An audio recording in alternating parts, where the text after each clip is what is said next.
안녕하세요. 성경 읽는 시간입니다. 네, 오늘은 어제에 이어서 욥기 4장부터 6장의 말씀을 보도록 하겠습니다. 네, 어제까지 굉장한 시련 가운데서 이제 친구 3명, 이제 세 친구 굉장히 유명한데 친구 3명도 왔고 또 뭔가 하나님 앞에 이렇게 좀 절절히 기도하는 듯한 좀 출생을 저주했다고는 하지만 그래도 그런 느낌이 있었어요. 살짝 좀 살려달라는 느낌의 기도가 있었는데 과연 오늘은 또 어떤 그 세 친구가 위로가 될지 아니면 또 하나님께서 직접적으로 또 위로를 해 주실지 오늘의 말씀 같이 한번 보도록 하겠습니다. 네, 그럼 먼저 욥기 4장의 말씀 보겠습니다. 대만 사람 엘리바스가 대답하였다. 누가 내게 말을 걸면 너는 짜증스럽겠지? 말을 하지 않으려고 했지만 참을 수가 없다. 생각해 보아라. 너도 전에 많은 사람을 가르치기도 하고 힘없는 자들의 두 팔을 굳세게 붙들어 주기도 했으며 쓰러지는 이들을 격려하여 일어나게도 하고 힘이 빠진 이들의 무릎을 굳게 붙들어 주기도 했다. 이제 이 일을 정작 내가 당하니까 너는 짜증스러워하고 이 일이 정작 내게 닥치니까 낙담하는구나. 예전에는 이제 위로를 해주는 입장이었으면 지금은 이제 위로를 받는 입장인데 이제 그게 좀 짜증이 난다. 뭐 이렇게 생각이 되나 봐요. 하나님을 경외하는 것이 내 믿음이고 온전한 길을 걷는 것이 내 희망이 아니냐? 잘 생각해 봐라. 죄 없는 사람이 망한 일이 있더냐? 정직한 사람이 멸망한 일이 있더냐? 내가 본 대로는 악을 갈아 재난을 뿌리는 자는 그대로 거두더라. 모두 하나님의 입김에 쓸려가고 그의 콧김에 날려갈 것들이다. 사자의 울부짖음도 잠잠해지고 사나운 사자의 울부짖음도 그치는 날이 있다. 힘센 사자도 이빨이 부러진다.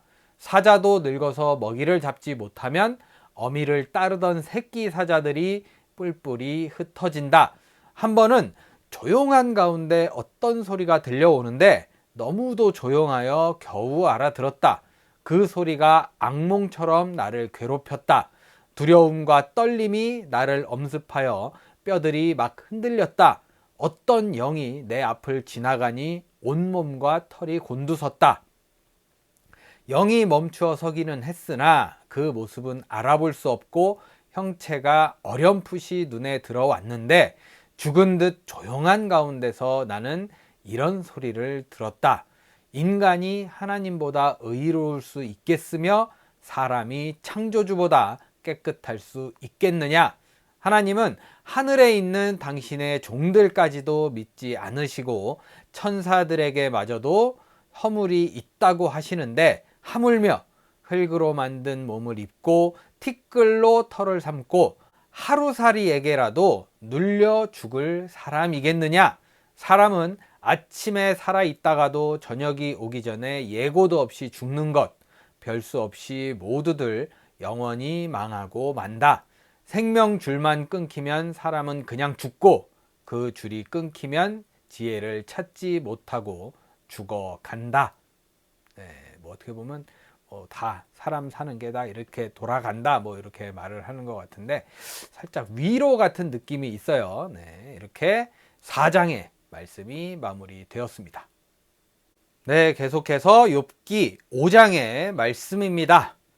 어서 부르짖어 보아라. 내게 응답하는 이가 있겠느냐? 하늘에 있는 거룩한 이들 가운데서 그 누구에게 하소연을 할 수 있겠느냐? 네, 아직 말이 끝나지 않았네요.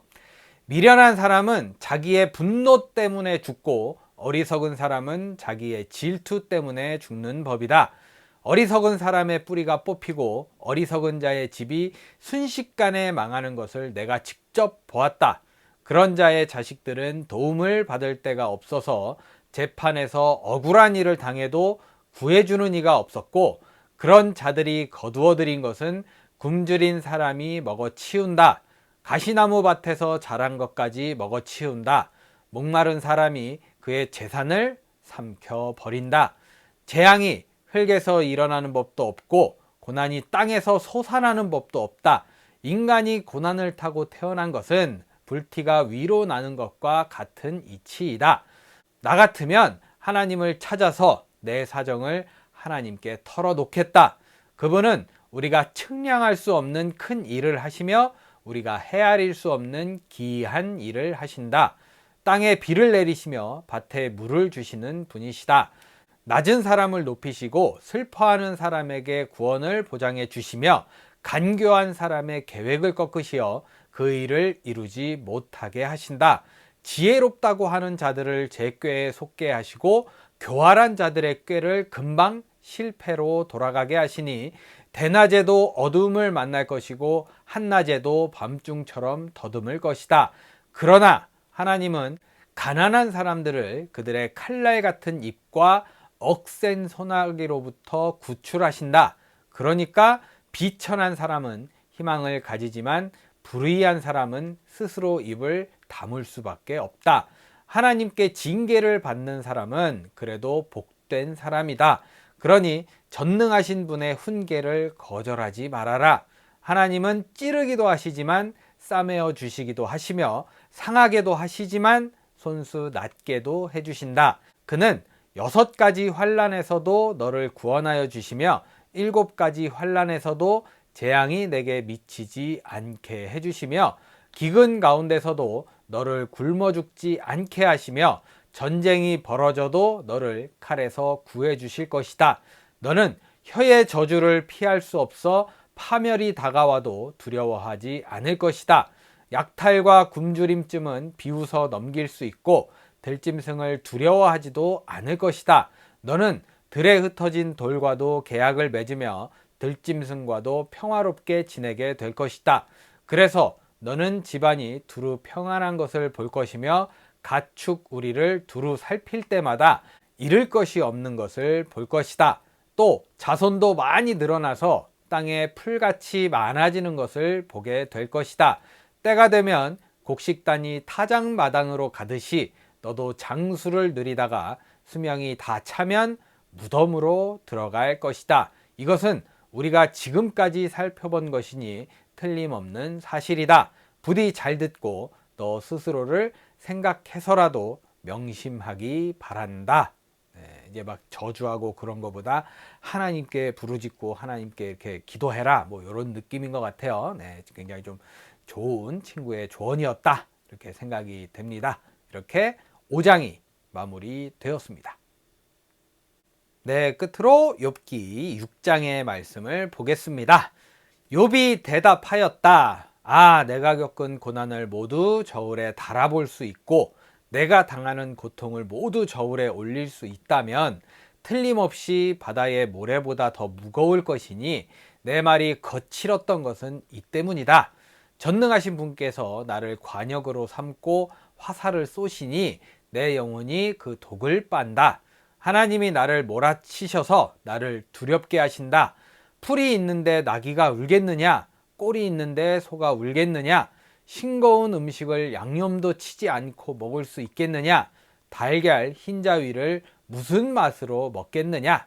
이건 저랑 좀 동감하는 느낌이 있네요. 흰자는 좀 별 맛이 없었다, 이런 느낌이 들거든요.